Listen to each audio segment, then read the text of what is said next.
کہ اپنے خاندان کے خوشحال لوگوں پر عائد ہوتا ہے کہ وہ لوگ اپنے خاندان کے کمزور لوگوں کا خیال رکھیں۔ یہی بات ہمیں پیارے آقا حضرت محمد مصطفیٰ صلی اللہ علیہ وسلم کے مختلف ارشادات سے معلوم ہوتی ہے۔ چنانچہ متعدد احادیث میں اس کی تصریح ہے کہ آدمی کے اولین حقدار اس کے والدین، اس کے بیوی بچے، اس کے بھائی بہن ہیں، پھر وہ جو ان کے بعد قریب تر ہوں، اور پھر وہ جو ان کے بعد قریب تر ہوں۔ اسی اصول کی بنیاد پر حضرت عمر رضی اللہ عنہ نے ایک یتیم بچے کے چچزاد بھائیوں کو مجبور کیا کہ وہ اس کی پرورش کے ذمہ دار ہوں۔ میں آپ حضرات کے سامنے اس تعلق سے رسول اللہ صلی اللہ علیہ وسلم کے کچھ فرمودات پیش کر رہا ہوں جو ہمارے لیے نمونے کی حیثیت رکھتے ہیں۔ قال رجل یا رسول اللہ من احق بحسن صحابتی قال امک قال ثم من قال امک قال ثم من قال امک قال ثم من قال ابوک وفی روایت قال امک ثم امک ثم امک ثم اباک ثم ادناک فادناک۔ اس حدیث کو امام بخاری اور مسلم نے ابو ہریرہ رضی اللہ عنہ کے حوالے سے درج کیا ہے۔ یعنی سب سے زیادہ حق ماں کا ہے۔ تیری ماں، آپ نے 3 بار فرمایا تیری ماں، تیری ماں اور تیری ماں۔ اس کے بعد فرمایا تیرے باپ کا حق ہے۔ اس کے بعد فرمایا پھر درجہ بدرجہ جو تیرے قریبی لوگ ہیں ان کا حق ہے۔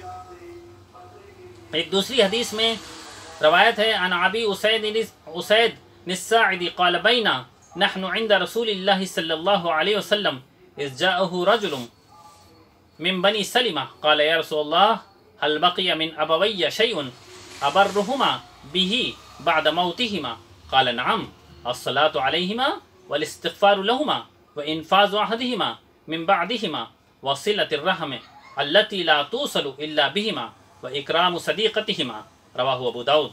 حضرت ابو اسید فرماتے ہیں کہ اس اثنا میں کہ ہم حضور صلی اللہ علیہ وسلم کے پاس بیٹھے تھے، بنو سلمہ کا ایک آدمی آپ کے پاس آیا۔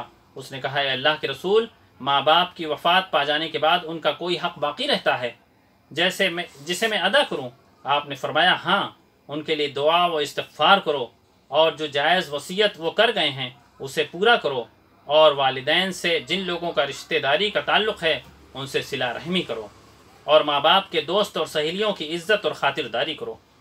امام بخاری نے روایت کیا ہے کہ آپ صلی اللہ علیہ وسلم نے فرمایا اگر رشتہ دار کسی کے ساتھ برا سلوک کرتا ہو، اس کے باوجود وہ ان کے ساتھ حسن سلوک کرتا ہے، تو گویا وہ بدسلوکی کرنے والوں کے چہروں پر سیاہی پھیر رہا ہے، اور اللہ ان کے مقابلے میں حق پر رہنے والے کا مددگار رہے گا جب تک وہ عمل کرتا رہے گا۔ آپ صلی اللہ علیہ وسلم نے فرمایا سب سے افضل صدقہ وہ ہے جو ایسے رشتہ دار کو دیا جائے جو باطن میں تمہاری دشمنی رکھتا ہو، اس کے باوجود تم اس کے ساتھ صلہ رحمی کا معاملہ کرتے ہو۔ حضرت سلمان رضی اللہ عنہ سے روایت ہے کہ مسکین پر خرچ کرنا صرف صدقہ ہے، اور رشتہ داروں پر خرچ کرنا صدقہ اور صلہ رحمی دونوں ہے۔ صلہ رحمی کی اسی اہمیت کے خاطر حضرت عمر بن عبدالعزیز رحمۃ اللہ علیہ سورہ نحل کی آیت 90 ہر جمعہ کو خطبہ جمعہ میں تلاوت کیا کرتے تھے۔ حضرت ابو ایوب انصاری رضی اللہ عنہ کا واقعہ ہے کہ جب آپ نے اپنی اہلیہ کے مشورے سے 32,000 درہم چاندی اپنے رشتہ داروں پر خرچ کیے، ایک دن کی بات ہے کہ حضرت ابو ایوب انصاری گھر تشریف لاتے ہیں۔ اس دن کچھ ان کا چہرہ دیکھ کر آپ کی اہلیہ محترمہ فرماتی ہیں کہ کیا بات ہے، آپ کچھ الجھے اور کچھ پریشان نظر آ رہے ہیں۔ حضرت ابو ایوب انصاری رضی اللہ عنہ فرماتے ہیں کہ میں کچھ خرچ کرنا چاہتا ہوں، میرے پاس پیسے رکھے ہیں، میں اسے خرچ کرنا چاہتا ہوں۔ حضرت ابو ایوب انصاری رضی اللہ عنہ کی اہلیہ جو نہایت متقی اور پرہیزگار خاتون تھیں، انہوں نے کہا ہاں جاؤ اس کو خرچ کرو، لیکن اس کا خیال رکھنا کہ اپنے رشتہ داروں پر خرچ کرنا، اپنے عزیزوں پر خرچ کرنا، اور چونکہ ان کا سب سے زیادہ حق ہوتا ہے۔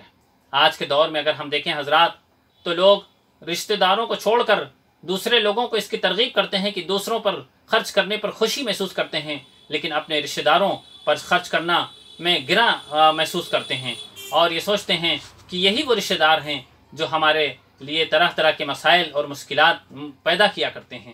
لیکن آپ ذرا اندازہ لگائیے، قربان جائیے حضرت ابو ایوب انصاری رضی اللہ عنہ کی اہلیہ محترمہ پہ کہ وہ کس قدر ہوشیار اور ذہین اور کس قدر خدا ترس خاتون تھیں کہ انہوں نے جب حضرت ابو ایوب انصاری گھر سے نکل رہے تھے تو آپ کو رخصت کرتے ہوئے فرمایا کہ ہاں ذرا خیال رکھنا، اپنے رشتہ داروں کے اوپر ہی خرچ کرنا اور اپنے عزیزوں کو ہی دینا۔ جب وہ شام کو لوٹے تو وہاں خرچ کر کے تو حضرت ابو ایوب انصاری سے پوچھا کہ کہو آج تم نے کیا کیا، کتنا خرچ کیا؟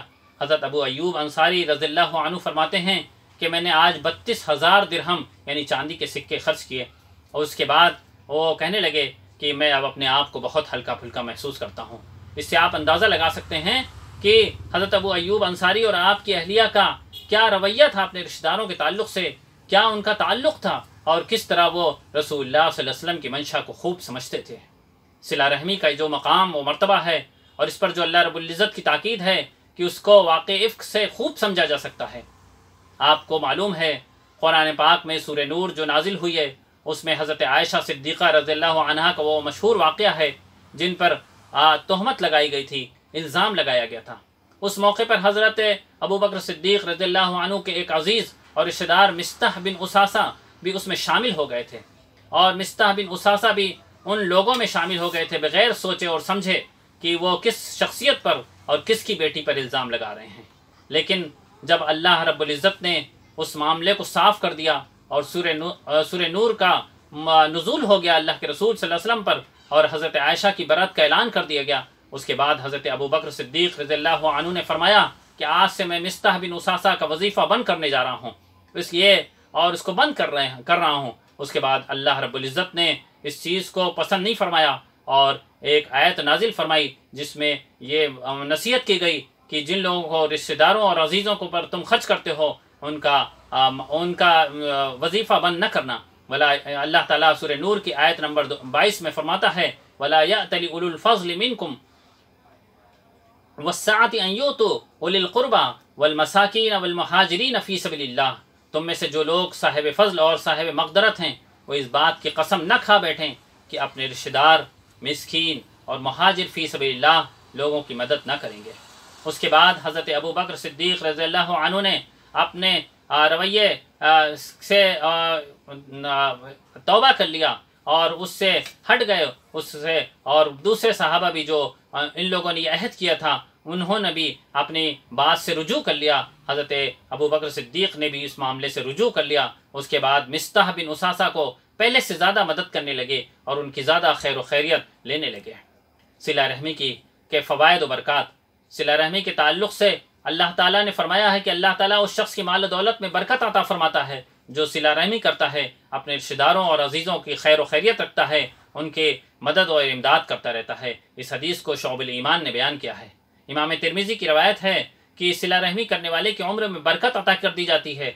ایک اور دوسری حدیث میں ہے کہ صلہ رحمی کا ایک فائدہ یہ ہوتا ہے کہ جب خود آدمی کسی مصیبت میں پڑتا ہے تو دوسرے لوگ اس کی مدد کے لیے کھڑے ہو جاتے ہیں۔ ایک اور حدیث میں وارد ہے کہ صلہ رحمی کرنے والا بری موت سے محفوظ رہتا ہے۔ اللہ تعالیٰ ایسے شخص کے گناہوں کو معاف فرما دیتا ہے۔ ایک صحابی نے حضور سے دریافت کیا کہ مجھے کوئی ایسا عمل بتائیں جس سے میں جنت میں داخل ہو جاؤں، تو آپ نے فرمایا اللہ کی عبادت کر، اس کے ساتھ کسی کو شریک نہ ٹھہرا، نماز ادا کر، زکوٰۃ ادا کر اور صلہ رحمی کر۔ حضرات گرامی، آج کے حالات میں جبکہ پوری دنیا کرونا وائرس کی بیماری سے پریشان ہے، لوگوں کے کاروبار بند ہیں، معاشی حالات دیگر گوں ہیں، اور ہم سب پر ماہ رمضان سایہ فگن ہے، ایسے موقع پر صلہ رحمی کے زیادہ مواقع میسر ہیں۔ آئیے ہم سب مل کر اپنے رشتہ داروں اور عزیزوں کے ساتھ صلہ رحمی کا معاملہ کریں تاکہ ہم سب دوہرے اجر کے مستحق ہوں۔ اللہ تعالیٰ مجھے اور آپ سب کو اس کی توفیق عطا فرمائے، آمین۔ وآخر دعوانا ان الحمد للہ رب العالمین، والسلام علیکم ورحمۃ اللہ وبرکاتہ۔